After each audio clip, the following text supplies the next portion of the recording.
the federal state of Australia, arguing that this Aboriginal people had never ceded sovereignty to the British colonists in the first place.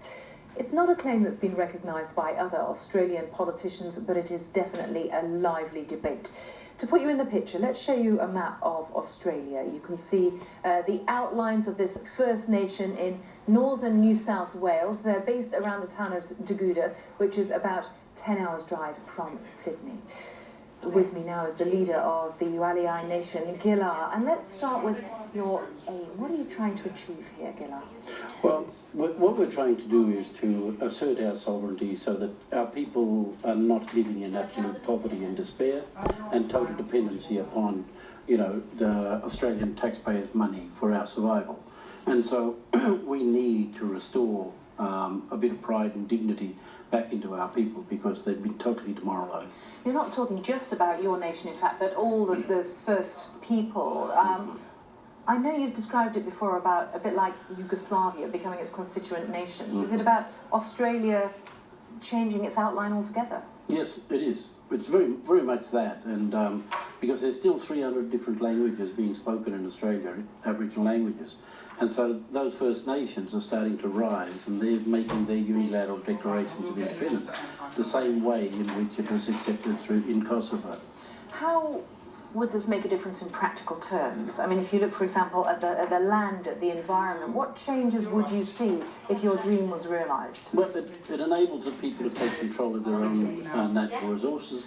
It gives the people responsibility to look after the environment. I think I might have accidentally done a burst of about 31 clicks. And so we step outside of this system of man being the dominant factor over nature. We're not. We're part of nature, and we need to take care of nature.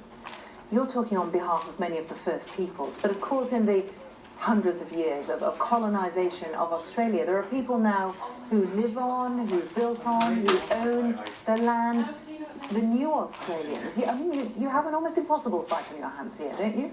Not necessarily, because there are a lot of non-Aboriginal people who are asking us, they want to learn what we're doing, they want to know about what we're doing, and they want to know where they fit in the scheme of things, and they want us to paint the picture of how we integrate.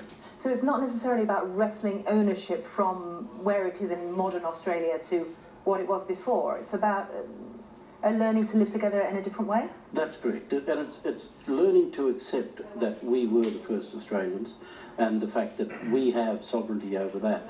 The Mabo case in 1992, the High Court case, recognised that Aboriginal people's law and culture survived British sovereignty, which means that our law is a continental law that underpins the existing nation state of Australia, which means in technical and legal terms in modern times is that we're an occupied state by a foreign power, and so we need to work through this, and I believe that we have the mechanisms and the ability to be able to negotiate our way through this.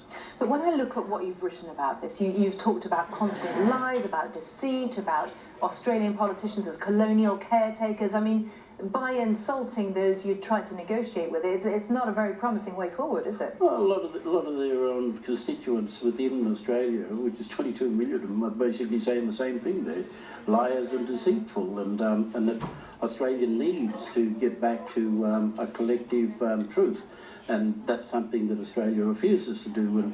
And people like John Howard and Tony Abbott have constantly avoided telling the truth about Australia and the truth of colonialism, and they even stopped history being taught in schools. Just one more short thought, if you can.